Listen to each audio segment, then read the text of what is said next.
مفتی صاحب میرا سوال یہ تھا کہ اپنی زندگی میں جو نماز قضا کی ہے جی اس بارے میں کیا وعید ہے اور آئندہ جو ان نمازوں کو کس طرح ادا کرے؟ دیکھو زندگی میں ہی نمازیں قضا ہوتی ہیں, موت کے بعد تھوڑی قضا ہوتی ہیں.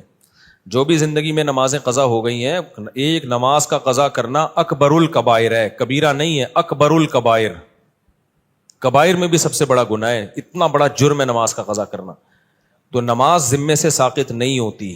ہاں کوئی کافر مسلمان ہوا ہے تو اس پہ تو نماز پہلے لازم ہی نہیں تھی نا, لہذا وہ اس دن سے شروع کرے گا. مسلمان جو تھا اس پہ تو جب سے بالغ ہوا ہے نمازیں اس کے ذمہ لازم ہے, تو وہ لوٹانا اس پر لازم ہے. لوگ کہتے ہیں قضاء عمری کی دلیل کیا ہے, ان سے پوچھا جائے نہ ہونے کی کیا دلیل ہے. حدیث میں آتا ہے دین اللہ احق ان یقضا, اللہ کا قرض اس بات کے زیادہ لائق ہے کہ اس کو ادا کیا جائے. تو اس میں توبہ بھی کرے اور قضا بھی پڑھ لے. السلام علیکم. وعلیکم مفتی صاحب السلام. میرا ای کامرس کا بزنس ہے, تو پاکستان سے پروڈکٹ باہر بھیجتے ہیں, US UK کینیڈا نا. تو اب پاکستان میں پیمنٹ اویلیبل نہیں ہے, پیمنٹ پلیٹ فارم لائک پے پال, اسٹرائپ اویلیبل نہیں ہے. تو باہر ہمارا فرینڈ وغیرہ ہے جس کے ڈیٹیل کے اوپر اکاؤنٹ بنایا ہوا ہے, جس کی ڈیٹیل پہ اکاؤنٹ بنایا ہوا ہے. تو اس سے بنانے سے پہلے پرسنٹیج ڈسکس کی کہ 15% ہم آپ کو پے کریں گے جو بھی ارننگ ہوگی اس کے اندر. تو اب جو بھی ارننگ آتی ہے تو اس کو 15% پے کرتے ہیں. تو یہ سود میں کے زمرے میں تو نہیں ہے؟ یعنی اس کا اکاؤنٹ آپ استعمال کر رہے ہیں؟ جی بالکل. اس کے اکاؤنٹ میں پیسے آتے ہیں جی, اور وہ اپنا اکاؤنٹ استعمال کرنے پر آپ سے جتنی بھی ٹرانزیکشن ہوگی اس کا 15% لیتا ہے پر ٹرانزیکشن. یہ آپ نے اس کو قرض دیا ہے اور آپ اس کو قرض دینے کا ہی, سود تو نہیں ہے یہ, سود نہیں ہے. کیونکہ سود تو کہتے ہیں قرض دے کے نفع حاصل کرنا. ٹھیک. تو آپ نے تو اس کو اس کے اکاؤنٹ میں گویا اگر اس کو ہم قرض بھی سمجھتے ہیں نا, قرض دے کے الٹا اسی کو 15% دے رہے ہو آپ, تو یہ سود میں نہیں آتا. باقی یہ کہ یہ شرعن جائز ہے یا نہیں ہے, تو دیکھیں اکاؤنٹ استعمال کرنے کا متعین پیمنٹ ہونی چاہیے. یہ جو پرسنٹیج کے حساب سے کر دیا نا, پرسنٹیج کے حساب سے جب پروفٹ ہوتا ہے جب ایک کی محنت ہو اور ایک کی انویسٹمنٹ ہو, تو یہ تو مزاربت بھی نہیں ہے اور مشارکت بھی نہیں ہے. یعنی دونوں کی پیمنٹ بھی نہیں ہے کہ اس میں ہم شرکت, کوئی کاروبار ہو رہا ہو پیمنٹ ملا کے, نہ مزاربت ہے. تو محض اکاؤنٹ استعمال کرنے کا ایک متعین کرایہ آپ اس کو دے سکتے ہیں. تو اس کو اس طرح سے کہہ کریں کہ بھائی میں آپ کا اکاؤنٹ استعمال کروں گا, اس کا اسپیسیفک میں اتنا رینٹ دیا کروں گا آپ کو. السلام علیکم مفتی صاحب. وعلیکم السلام. میں اورنگی ٹاؤن سے آپ کا خصوصی بیان سننے اکثر آتا رہتا ہوں. یہاں پہ یوٹیوب پہ بھی آپ کے چینل پہ جو ہے میں سبسکرائب جو ہے میں آفیشیل چینل پہ جو ہے میں ایڈ ہوں. تو مفتی صاحب پوچھنا یہ تھا نمازوں کا جیسے ابھی ذکر آیا تو مجھے ایک سوال یاد ہے. محمد علی مرزا نے ایک جو ہے 3 نمازوں کا جو ہے کہ اسلام میں 3 وقت کی نمازیں, جبکہ بچپن سے ہم بھی یہی سنتے آئے ہیں کہ 5 نمازوں کا ہی ذکر ہے اور وقت پہ ادا کرنی ہے. لیکن محمد علی مرزا کی بھی یہی بات تھی. خیر میں اس کو لائک نہیں کرتا, لیکن میں جسٹ کوٹ کر رہا ہوں کہ اس نے بھی یہی بات کی. اور جیسے کہ ہم حج میں جو ہے, حج میں بھی ہم 3 نمازیں پڑھ رہے ہوتے ہیں, تو اس کے بارے میں تھوڑا سا دیکھیں. اسلام میں 5 نمازوں کا مطلب ہی 5 وقتوں پر ہے. ایک وقت میں 2 نمازیں ایک ہی کہلاتی ہیں وہ, کیونکہ کوئی ٹینشن تو ہوئی نہیں نا پھر اس میں. تو 5 نمازوں کا مطلب 5. اور حدیث جبرائیل میں بھی ہے کہ نمازوں کے اوقات نبی صلی اللہ علیہ وسلم نے بتائے ہیں. ایک نماز دوسری نماز کے وقت میں داخل نہیں ہو سکتی. حج جو ہے وہ خلاف قیاس ہے. حج کے بہت سارے کام عقل سے اور عام روٹین سے ہٹ کے کرائے جاتے ہیں. ہمیں سلا ہوا کپڑا پہننے کی اجازت نہیں ہے, ہمیں خوشبو لگانے کی اجازت نہیں ہے, اور بھی بہت سارے کام ایسے ہیں. بال کاٹنے کی اجازت نہیں ہے, حالانکہ ناخن کاٹنے کی اجازت نہیں ہے, حالانکہ عام حالات میں تو ناخن کاٹنے کا حکم ہے. تو حج میں کچھ روٹین سے ہٹ کے کام کرائے جاتے ہیں. عبداللہ بن مسعود رضی اللہ تعالیٰ عنہ کی بخاری مسلم کی صحیح حدیث ہے. عبداللہ بن مسعود جو نبی کے سفر حضر کے ساتھی ہیں, فرماتے ہیں اللہ کے نبی نے کبھی بھی 2 نمازیں اکٹھی نہیں پڑھی ہیں سوائے حج کے موقع کے. کبھی بھی 2 نمازیں اکٹھی نہیں پڑھی ہیں آپ نے. لوگ کہتے ہیں کہ عبداللہ بن مسعود کو پتہ ہی نہیں ہوگا کہ سفر میں ہو سکتا ہے ان کے سامنے نبی نے پڑھی ہو, نبی نے یعنی جب پڑھی تھی تو اس وقت وہ سفر میں نہ ہو. تو یہ بات بھی غلط ہے. عبداللہ بن مسعود سے صحیح سند سے یہ بات بھی ثابت ہے کہ آپ نے فرمایا کہ نبی نے سفر میں 2 نمازیں اکٹھی پڑھی ہیں. ایک طرف ابن مسعود کہہ رہے ہیں کبھی بھی اکٹھی نہیں پڑھی, ایک طرف کہہ رہے ہیں پڑھی ہیں. اس کا مطلب جو پڑھی ہیں اس کا مطلب کچھ اور ہے, اور نہیں پڑھی ہیں اس کا مطلب کچھ اور ہے. جو پڑھی ہیں وہ ایسے پڑھی ہیں کہ ظہر کو مؤخر کیا آخری وقت میں پڑھا, اور عصر کو مقدم کر کے اول وقت میں پڑھا. اس طرح سے پڑھنا ثابت ہے. یہ جو بخاری مسلم کی حدیث ہے نا, اس میں اب انجینئر نے بہت بڑا بلنڈر کیا. میں آپ کو بتا رہا ہوں نا کہ مجھے وقت ملے دعا کرو. اس کو میں ایسا ایکسپوز کر سکتا ہوں الحمدللہ کہ, لیکن اس کے اسٹوڈنٹ ڈھیڑ بہت ہیں. مسئلہ ان کے ساتھ ہی ہے.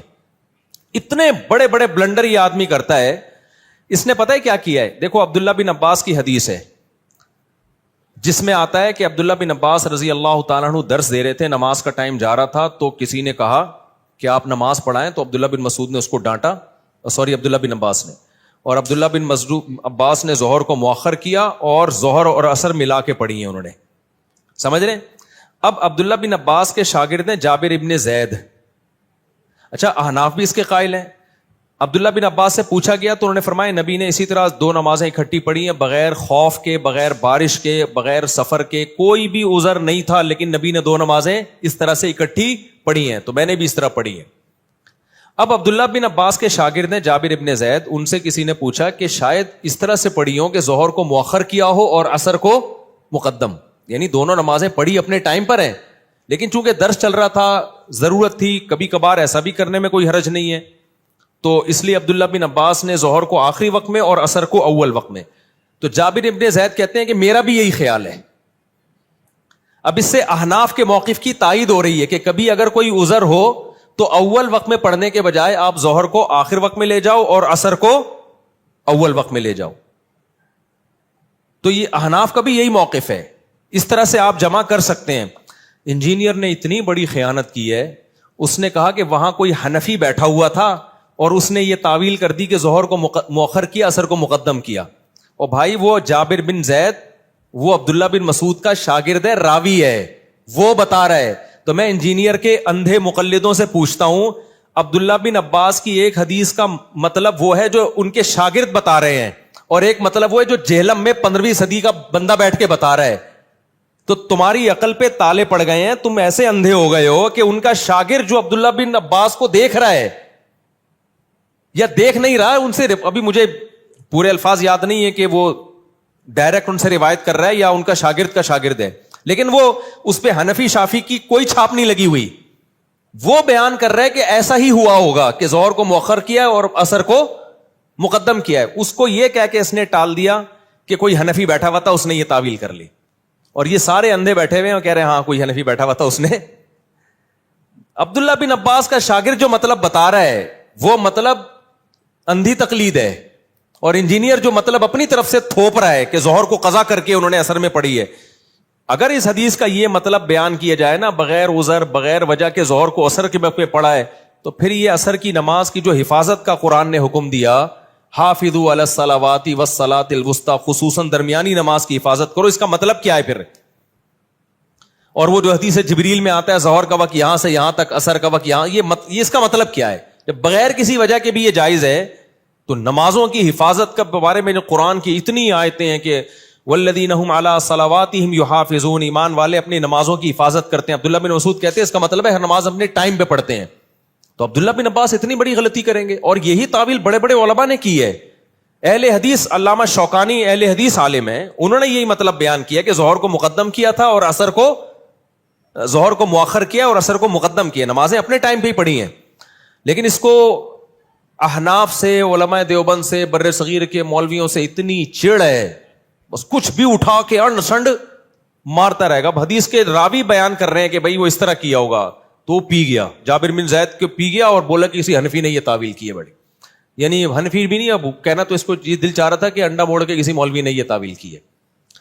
تو لیکن سامنے بیٹھے ہوئے کہہ رہے یار بات جب بھی کرتا ہے ریفرنس سے کرتا ہے, بات جب بھی کرتا ہے, ابے ریفرنس اتنا بڑے دھاندلیاں ترجمے میں مار رہا ہے, تو بتاتا کیوں نہیں ہے کہ جابر بن زید یہ بتا رہے ہیں کہ ظہر کو مؤخر کیا اور عصر کو مقدم کیا. عبداللہ بن عباس کے شاگرد یہ بتا رہے ہیں کہ قضا نہیں کی ہے انہوں نے نماز. تو یہ کبھی خوشبو لگا کے انشاءاللہ سوچ رہا ہوں یا تو دوبارہ جہلم چلا جاؤں میں. السلام علیکم. میں انجینئر سے ایک گزارش کرتا ہوں بس, کیونکہ یہ بار بار ٹاپک آتا ہے, مجھے ایک دفعہ اپنے سامنے بیٹھنے دے. میں مناظرہ نہیں کروں گا, میں جیسے آپ نے ہر ایک کو سوال کرنے کی اجازت دی ہے, میں بھی آپ سے ایک طالب علم بن کے آؤں گا, اسٹوڈنٹ کی حیثیت سے, بہت ادب سے, بہت تمیز سے, کوئی جھگڑا نہیں, کوئی پھڈا نہیں, ایسے بیٹھوں گا آپ کی خدمت میں, آپ کے چرنوں میں, آپ کے پاؤں میں, آپ سے سوال پوچھوں گا. آپ نے یہ جو حدیث پڑھی تھی اس دن, اس کا جو ترجمہ کیا تھا, یہ کون سی کتاب میں لکھا ہوا ہے یہ والا ترجمہ؟ سمجھ رہے ہیں؟ آپ نے جو یہ کہا تھا کہ کسی نے بھی اس حدیث کو صحیح قرار نہیں دیا, تو یہ آپ کو خواب آیا تھا, یہ کسی بزرگ نے کوئی الہام ہوا تھا؟ فلاں فلاں نے اس کو صحیح قرار دیا ہے, آپ نے کیسے پھینک دی؟ آپ نے جو اس دن یہ کلپ میں فرمایا تھا کہ یہ علماء دیوبند کا گڑھا ہوا عقیدہ ہے, تو یہ تو ہزاروں سال سے یہ عقیدہ چلا آ رہا ہے, تو گڑھا ہوا تو وہ چیز ہوتی ہے جو ایجاد کی ہو. تو یہ آپ نے کیسے بہت لمبی, یعنی بہت تمیز سے نا, پھینکنا کا لفظ استعمال کروں گا کہ اتنے سوالات ہیں نا, بے ہوش نہ ہو جائے نا, میرا نام بدل دینا, بھاگ جائے گا. وہ پتہ ہے کیا کہتا ہے, کلپ بازی کرو. تو کلپ بازی میں پھر یہ ہوتا ہے کہ وہ ایک لمبی بحث چلتی ہے نہ ختم ہونے والی. اس کے بہت سارے, ابھی دیکھو نا کلپ بازی ہوئی ہے نا عدالتی خلا پہ, میں نے اتنا مدلل ریکارڈ کروایا, مان لیا اس نے, ایسا پی گیا, ایسا گھما دیا. اس کے اسٹوڈنٹ بھی کہنے ہاں اس نے تو یہ دعویٰ ہی نہیں کیا. تو اس میں خیانت آسان ہوتی ہے, جب فیس ٹو فیس بیٹھ کے بات ہوتی ہے نا تو پھر بھاگنا بہت مشکل ہوتا ہے. اب یہ عبداللہ بن عباس والی حدیث جو ہے, جابر بن زید کہتے ہیں کہ عبداللہ بن عباس وہ کہتے ہیں میرا خیال یہی ہے کہ ظہر کو مقدم کیا تھا, عصر کو, ظہر کو مؤخر کیا تھا, عصر کو مقدم. فوراً انجینئر نے کیا کہہ دیا, کوئی حنفی نے یہ بول دیا ہے. تو میں جب سامنے بیٹھا ہوتا میں کہتا ہے kindly excuse me sir please. ہم اسکول میں تھے نا, ایکسکیوز می ایسے اپنی مس کو جب ہم نے کو پوچھنا ہوتا تھا نا, میس ایسے ہم وہ دیکھا 50-50 میس. میں کہتا سر پلیز.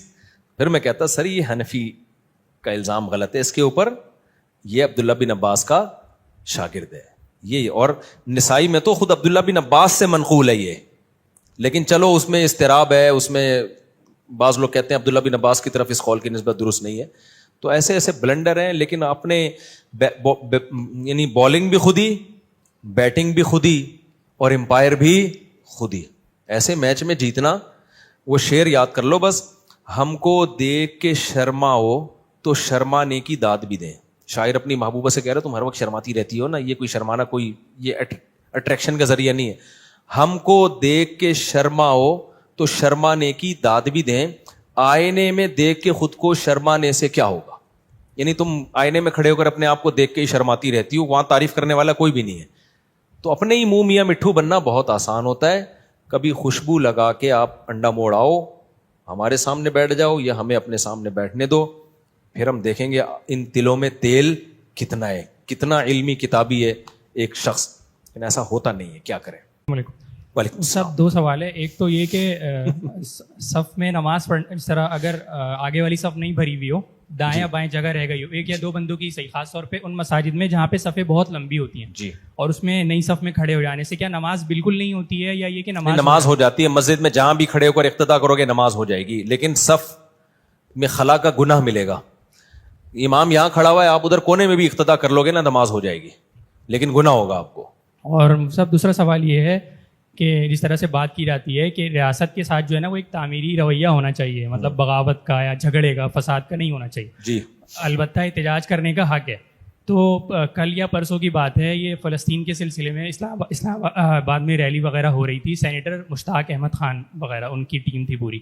تو جس طرح سے ان کو پولیس کی گاڑیوں میں بھرا گیا ہے, ڈالا گیا ہے گردنوں سے پکڑ کے, اور اسی طرح سے ابھی کل یا پرسوں کی بات ہے, ایک کراچی یونیورسٹی کے پروفیسر کو اغوا کر لیا گیا ہے. تو اس طرح کے واقعات پہ آپ کے پاس اگر جائز راستہ بھی نہ ہو احتجاج کرنے کا یا ریکارڈ کروانے کا, تو پھر اس صورت میں آدمی کیا کرے؟ خاص طور پہ جامعۃ الرشید کا کیا موقف ہے, جبکہ ان کی طرف سے خاص کے تاکید آتی ہے کہ آپ حمایت کریں اداروں کی.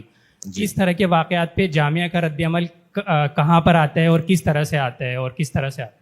دیکھو اس صورت میں سب سے پہلی بات یہ کہ جب تک دونوں طرف کی بات نہ سن لو, کسی ایک کو فیور نہ کرو.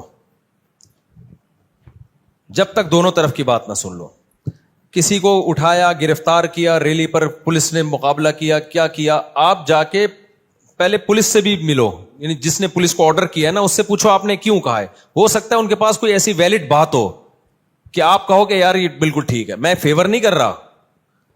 لیکن جب تک دونوں طرف کی بات سامنے نہ آ جائے نا, اس وقت دیکھو میں اکثر ایسی چیزوں پہ خاموشی اختیار کرتا ہوں. ہمارے ہاں اکثر کیا ہوتا ہے, جو سوشل میڈیا پہ متحرک لوگ ہیں, جب بھی کوئی واقعہ ہو فوراً بیان داغ دیا. میں نہیں بیان داغتا, اس لیے کہ ایک طرف کی خبر آ رہی ہوتی ہے, دوسری طرف کی نہیں آتی, یا آتی ہے تو آتھینٹک نہیں ہوتی. تو ہم نے زندگی میں بہت تجربے کیے ہیں. ہم بعض دفعہ پورے کانفیڈینس کے ساتھ کانفیڈنٹلی کسی کو درست سمجھ رہے ہوتے ہیں, جب آپ ڈیپ میں جاؤ گے نا تو وہ غلط نکلے گا. ابھی ریسنٹلی آپ دیکھ لو قادیانیوں کے فیور میں جو سپریم کورٹ نے ایک قانون پاس کیا تھا جس میں قادیانیوں کو تبلیغ کی اجازت دی جا رہی تھی. بہت لوگوں نے مجھے کہا کہ آپ سپریم کورٹ کے جج کے خلاف بیان دو. میں بیان دے دیتا, مجھے پتا تھا کچھ بھی نہیں ہوگا میرے خلاف کو, یہ نہیں کہ میں بزدلی کا شکار ہو گیا. میں نے کہا یار پہلے جب تک میں لا پڑھوں گا نہیں, لکھا ہوا کیا ہے, پروپیگنڈے کا فوراً شکار نہیں ہونا چاہیے. پہلے تو پڑھو اس لا کو, دیکھو ہے کیا بھی ہے کہ نہیں کیا, ایسا الفاظ کیا ہیں اس کے. پھر تمیز سے ایک کام کی کوشش کرو, سپریم کورٹ کے جج سے ملنے کی کوشش کرو, یا پیغام پہنچانے کی کوشش کرو, یا اعلیٰ اہلکاروں تک بات پہنچاؤ. ہو سکتا ہے ہمارے احتجاج کے بغیر اور ایک تمیز سے ایک کام ہو جائے. تو ہوا یہ تھا جب سپریم کورٹ کے جج کا یہ فیصلہ آیا, تو آپ کو پتا ہے جنرل عاصم منیر کے ساتھ علماء کی میٹنگ ہوئی ہے نا کچھ دن پہلے, بہت سارے علماء گئے تھے اس میں, تو ہمیں بھی دعوت تھی, ہم بھی گئے. تو وہاں علماء نے یہ مسئلہ جنرل عاصم منیر کے سامنے اٹھایا. بریلوی علماء بھی تھے, اہل حدیث بھی تھے, دیوبندی بھی تھے, سب نے شیعہ بھی تھے. یہ مسئلہ اٹھایا کہ سپریم کورٹ نے, جنرل عاصم منیر نے بلایا اس لیے تھا کہ کوئی کسی کو اعتراض ہے, کوئی اشکال ہے تو کرے. تو یہ مسئلہ اٹھایا کہ بھئی یہ سپریم کورٹ نے قادیانیوں کو تبلیغ کی اجازت دے دی ہے. جنرل عاصم منیر نے کہا کہ آپ وہ قانون پڑھیں, اس میں قادیانیوں کو تبلیغ کی اجازت نہیں دی گئی ہے. پھر بھی پڑھنے کے بعد بھی اگر آپ کو کوئی اعتراض ہے تو ہم اس اعتراض کو دور کریں گے. وزیر اعظم صاحب بھی بیٹھے ہوئے تھے.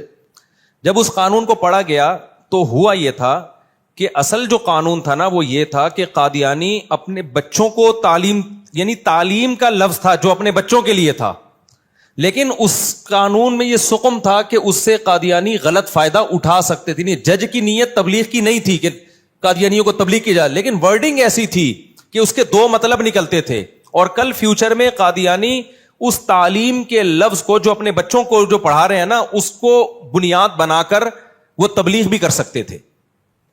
لہذا یہ بات پھر حضرت مفتی تقی عثمانی صاحب کے پاس گئی اور دیگر علماء کے پاس گئی. تو پھر علماء نے یہ احتجاج کیا, کہا کہ بھائی یہ جو لفظ ہے نا, اگرچہ جج کی نیت یہ نہیں تھی کہ تبلیغ کی اجازت دی جا رہی ہے, جج کی نیت ٹھیک تھی, لیکن اس الفاظ میں یہ سقم ہے. تو بڑے آرام سے کام ہوا. ہمیں پتا چلا کہ جج بھی قادیانیوں کے 100% خلاف ہے. جتنے ہم خلاف ہیں نا, ہم سے زیادہ وہ سپریم کورٹ کے جج خلاف تھا. اس نے فوراً چینج کر دیا اس کو. ابھی حضرت مفتی تقی صاحب سے نہیں بات چیت ہوئی ان کی. تو ایک کام آرام سے ہو سکتا ہے, کچھ غلط فہمیاں بھی ہوتی ہیں. ہم کیوں فوراً حکمرانوں کے خلاف, فوج کے خلاف, جج کے خلاف کیوں ایک تماشا کھڑا کر دیں؟ جتنا اختلاف, فوج کے خلاف بھی اختلاف رکھو, جتنا ہے اتنا رہنے دو اس کو. ہر چیز میں نہیں ہم نے اگینسٹ جانا ہے. بہت سارے کام بڑے, LGBT کا جو مسئلہ ہے, یہ بل پاس ہو گیا تھا نا, تو کیا ہوا, علماء اور یوتھ کلب والے بھی اور دوسرے لوگ وکلا سے ملے, اسمبلی میں بات ہوئی, بڑے آرام سے کیا ہو گیا, یہ چینج ہو گیا. بہت تمیز سے کیا ہو گیا, چینج ہو گیا. اسی طرح دفاع صحابہ کا مسئلہ ہے, وہ تمیز سے کام نہیں ہوا تو وہ رہ گیا. جو ناموس صحابہ کا لا تھا نا, وہ ایسے نہیں ہوا, آرام سے بیٹھ کے نہیں ہوا, وہ جوش و خروش سے ہوا ہے, لہذا وہ رہ گیا. تو اس لیے ایک دم نہیں جذبات میں آ جانا چاہیے. تو ہمیں جس چیز کا نہ پتا ہو, خاموشی ٹھیک ہے. کسی کو نہ مخالفت کرو نہ فیور کرو. پھر گورنمنٹ بہت سے لوگوں کو اٹھا رہی ہوتی ہے, ہم بے گناہ سمجھ رہے ہوتے ہیں. بہت سے بے گناہوں کو بھی اٹھاتی ہے, لیکن بہت سے ایسوں کو اٹھاتی ہے ہم بے گناہ سمجھ رہے ہوتے ہیں, لیکن آپ ان کی ہسٹری میں جاؤ گے تو وہ بے گناہ ہوتے نہیں ہیں. وہ کہیں نہ کہیں کرمنل ایکٹیویٹی میں ہوتے ہیں. ایجنسیوں کے پاس بہت خبریں ہوتی ہیں, لیکن بہرحال ظلم بھی ہوتا ہے. 100% اگر یقینوں کے ظلم ہے پھر یقیناً آواز اٹھانی چاہیے, لیکن 100% ہوتا نہیں ہے. دوسرا, بعض دفعہ گورنمنٹ کے سامنے ایک چیز یہ بھی ہوتی ہے کہ گورنمنٹ کئی محاذوں پہ لڑ نہیں سکتی ہے. آپ کو پتا ہے بلوچستان میں بس روک کے کتنے پنجاب کے لوگوں کو مار دیا, KPK میں دھماکے, بہت ساری جگہوں پہ گورنمنٹ الجھی ہوئی ہوتی ہے. تو اس میں گورنمنٹ کی یہ رائے ہوتی ہے کہ ہم ایک نئی پھٹیک نہیں پال سکتے. ہم نیا مسئلہ ایشو کھڑا ہوگا نا تو ملک کی سالمیت خطرے میں لگ جائے گی. میں گورنمنٹ کو فیور نہیں کر رہا, ہو سکتا ہے گورنمنٹ غلط کر رہی ہو, مسئلہ یہ نہ انہوں نے بنا لیا ہو, لیکن یہ پاسبل تو ہے نا کہ ہو سکتا ہے یہ ہو. تو اس لیے بہت ڈیپتھ میں جا کے جب تک چاروں طرف سے دلائل کے اچھے تجزیے نہ ہو, اس تک خاموشی کیا ہے, بہتر ہے. من سمتا نجا, حدیث میں آتا ہے جو خاموش رہ گیا نجات پا جائے گا. جو بولے گا تو پھر اللہ اس سے پوچھے گا کہ کیا دلیل تھی تمہارے پاس. تو سپریم کورٹ کا مسئلہ تھا. اچھا, وہ جو عمران خان کے دور میں ڈیم کے لیے چندہ جمع ہوا ہے, کتنا لوگوں نے ہمیں کہا کہ آپ بھی مفتی صاحب اعلان کریں, پانی پلانے کی اتنی فضیلت ہے, آپ بھی کہیں کہ لوگ چندہ دیں. میں نے کہا نہیں, ٹھیک ہے, ہمیں عمران خان پہ اعتماد تھا کہ وہ کرپٹ نہیں ہے, لیکن میں نے کہا میں چندے کا اعلان کروں, کروڑوں اربوں روپے لوگوں کے چندے کے ڈیم کے لیے ہو جائیں, کل عمران خان کی حکومت گئی. صحیح ہے نا. دوسری بات یہ کہ عمران خان کے پاس کیا ایسا پیکج ہے, کیا فریم ورک ہے, وہ ہمیں بتائے نا, ہمیں اعتماد میں لے, وہ علماء کو جمع کرے, وزیر اعظم صاحب بتائیں کہ بھائی یہ چندہ آئے گا تو پاکستان میں جیسے پہلے چندے ضائع ہوئے ہیں میں اس کی نگرانی کر رہا ہوں, اس کے لیے ہوائی بات نہیں, میں نے یہ ورک کیا ہوا ہے, اس پہ یہ پیپر ورک ہے اور یہ اپلائی جو ہے نا اس کا امپلیمنٹ اس طریقے سے ہوگا پورا پراپر. جب اعتماد ہوگا ہمیں پھر ہم اعلان کریں گے بھائی چندہ دو. تو وہی ہوا, دیکھو اگر میں اعلان کر دیتا تو میرا پروگرام بڑھ جانا تھا. لوگ کہتے ہیں مفتی صاحب ہم نے آپ کے منہ پہ جو ہے نا کروڑوں کروڑ روپے دیے, ڈیم کا ایک کیل بھی ٹھکتی بھی ہمیں کبھی نظر نہیں آئی. اب اس میں عمران خان کا قصور تھا یا آرمی چیف کا قصور تھا وہ ایک الگ بحث ہے, وہ ایک نیا دلدل ہے, لیکن ڈیم بہرحال نہیں بنا اور لوگوں کی رقمیں ضائع ہو گئی. تو اس لیے میں نے خاموش. اچھا میں نے یہ بھی نہیں کہا کہ نہیں دو چندہ, لوگوں نے کہا پھر جب اعتماد نہیں ہے تو آپ اعلان کرو بھائی ڈیم میں چندہ مت دو. میں نے کہا کیوں, ہو سکتا ہے بن جائے بھائی, میں کیوں لوگوں کو خیر کے کام سے جو کر رہے ہیں اپنی ذمہ داری پہ کرے. تو اس لیے من سمتا نہ جا, بہت ساری چیزیں ایسی ہیں, چپ بیٹھے رہو, یہ آپ کے لیے زیادہ بہتر ہے. تو خاموشی اختیار کرو. فیور کرنے میں بہت ڈیپ میں جا کے دیکھو, ہمارے ہاں لوگوں کی فطرت پتہ ہے کہ ہمیشہ طاقتور کے خلاف بولتے ہیں.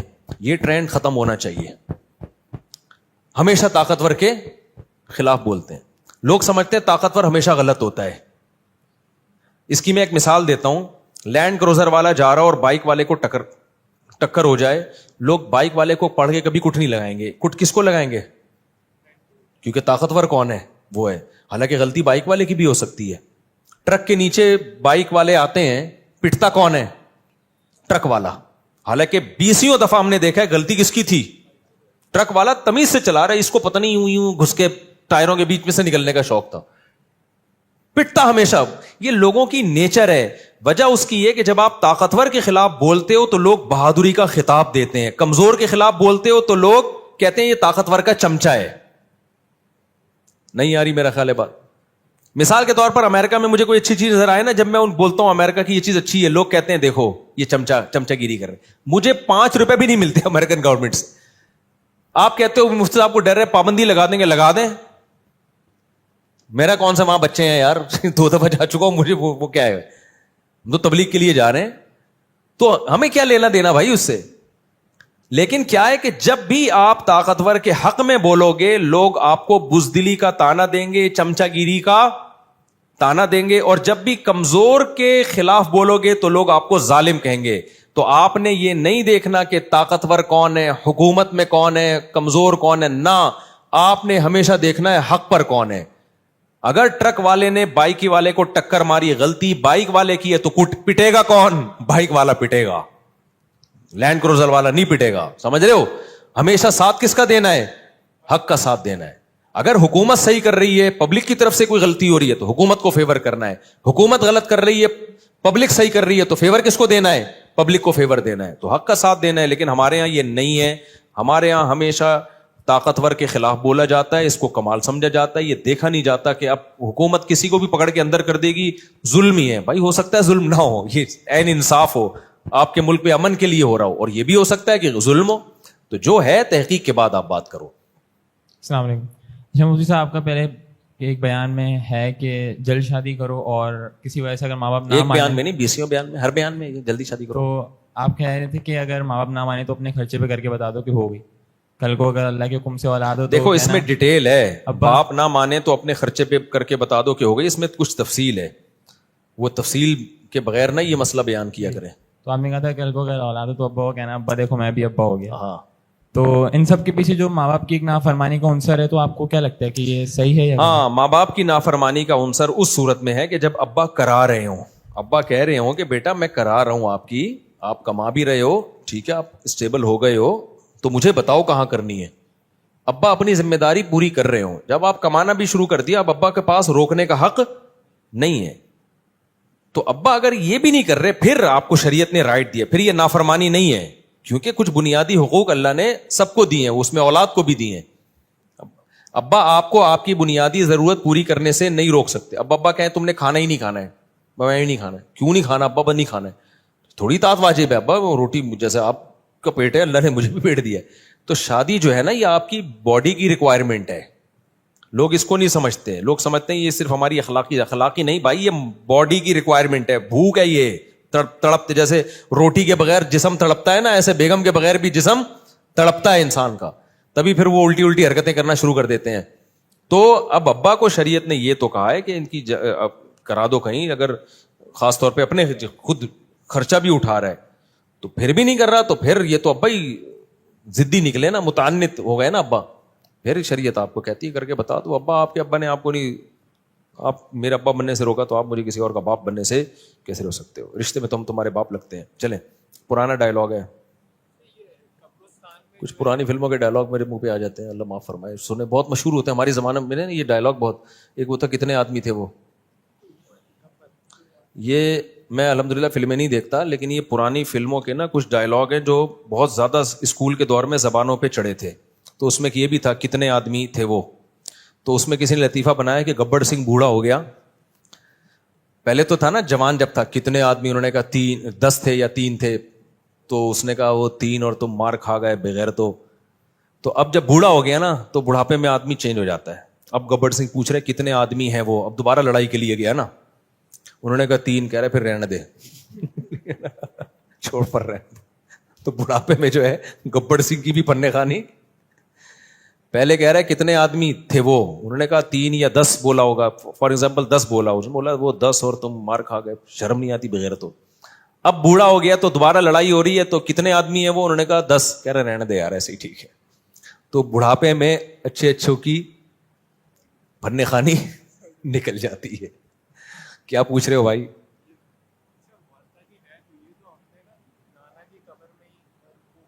کوئی بات نہیں, 10 سال ہو چکے تھے نانا کو قبر میں دفن ہوئے ہوئے.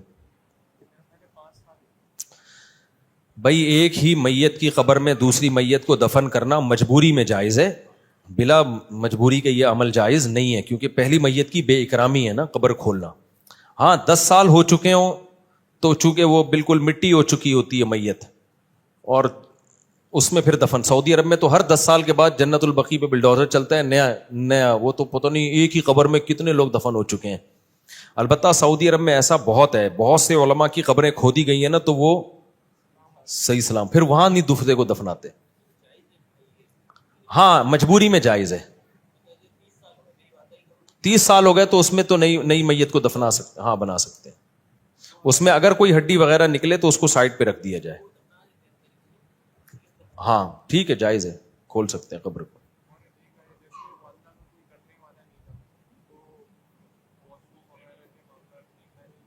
ٹھیک ہے, یہ تو نہیں کوئی گناہ نہیں, اللہ آپ کو اس کا اجر دے گا.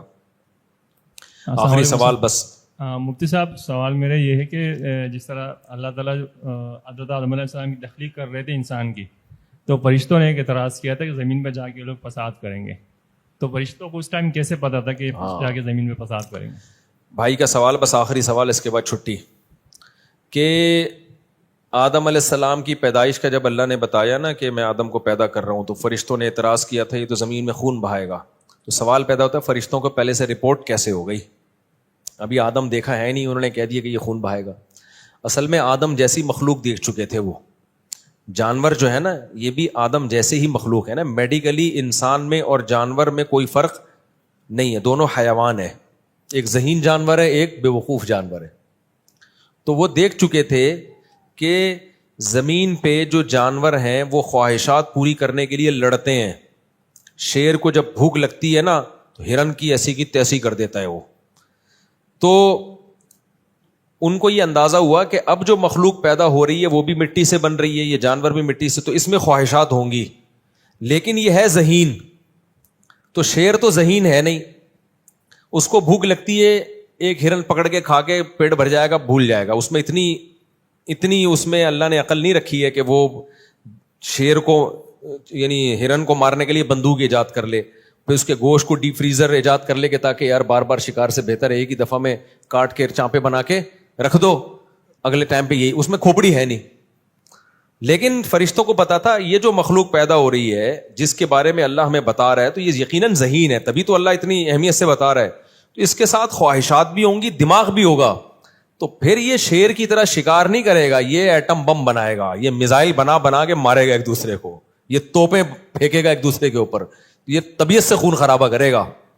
تو اللہ تو ایسی مخلوق کیوں پیدا کر رہا ہے؟ ہم ہے نا, ہم میں خواہشات نہیں ہے, لہذا جھگڑا ہی نہیں ہے ہمارا. تو تیری تسبیح ہم کرتے ہیں امن و امان سے, امن شانتی محبت پیس اینڈ لو کے ساتھ ہم رہتے ہیں. تو پہلے ہم جانوروں کا حال دیکھ رہے ہیں, انہوں نے ایک فساد مچایا ہوا ہے, جنات بھی تھے وہ بھی فساد مچا کے رکھا ہوا تھا انہوں نے. تو انسان تو یہ انسان ہے, اس کے پاس تو دماغ ہے بھائی, یہ تو 100 بندے مار دے گا اپنی خواہش کے لیے, اور پھر یہ مارنے میں زہر ایجاد کرے گا, لڈو کے اندر زہر رکھ کے. شیر ایسے تھوڑی کرتا ہے کہ ہرن کو گھاس دکھا رہا ہے اور اس پہ زہر لگایا ہوا ہے. 20 ہرن آ گئے کھانے کے لیے, 20 کے 20 مر گئے, جنگلوں کی نسل ہی ختم ہو گئی, تو بیڑا ہی غرق ہو جاتا ہے نا جنگل کا. لیکن شیر کو اللہ نے اتنی عقل نہیں دی ہے, تو وہ کیا کرتا ہے, بھوک لگتی ہے سوچتا رہتا ہے کیا کھاؤں, جا کے ایک ہرن کو گرائے گا اور کھائے گا, جتنا کھانا ہوگا کھا لے گا, باقی چھوڑ دے گا, اب دیکھا جائے گا. دماغ ہی نہیں ہے نا بیچارے کے پاس. تو ہرنوں کی نسلیں بھی برقرار رہتی ہیں, جنگل کی زندگی بھی برقرار رہتی ہے, ایک بیلنس رہتا ہے. کوئی ایسا نہیں ہوا. انسان کا پتا تھا بھائی اس کو بھوک لگے گی تو یہ فریج بنا کے اسٹور کرنا شروع کر دے گا, جانوروں کی نسلیں ختم کرتا. بھی تو قانون بنے کہ جنگلوں میں جانوروں کو مت مارو. امریکہ میں ہم نے ہرن ایسے کھلے عام گھومتے ہوئے دیکھے, کوئی ہرن کو چپیٹ نہیں مار سکتا وہاں پہ. کیوں بھائی, اگر تم کھا جاؤ گے تو سارے ختم ہو جائیں گے. تو فرشتوں کو یہ تھا کہ بھائی یہ بم بنا کے مارے گا, میزائل بنا کے مارے گا, خون خرابہ کرے گا, کیونکہ اس کے پاس عقل بہت زیادہ ہے. اس لیے فرشتوں نے اعتراض کیا. اب یہ ہوتا ہے کہ اللہ کے کام پہ اعتراض کیوں کر رہے ہیں بھائی؟ اعتراض نہیں کر رہے, اللہ خود پوچھ رہا ہے نا. اس کی مثال ایسے جیسے میں آپ سے کوئی مشورہ لوں یا بات کروں, آپ بتائیں, میں کہوں تم کون ہوتے مجھے سمجھانے والے, تو آپ کہیں گے پھر کر لیتے نا, ہم سے ہمیں بتانے کی ضرورت کیا. تو اس سے ایک سبق یہ بھی ملتا ہے کہ جب کوئی مشورہ لے, کوئی بات کہے, تو پھر آپ اس کے پازیٹیو نیگیٹو پہلو اس کے سامنے رکھو. ادب اور احترام میں مارے نہیں جاؤ کہ حضرت جی کیا کہیں گے. چلو بھائی کافی ہو گیا میرا خیال ہے. السلام علیکم.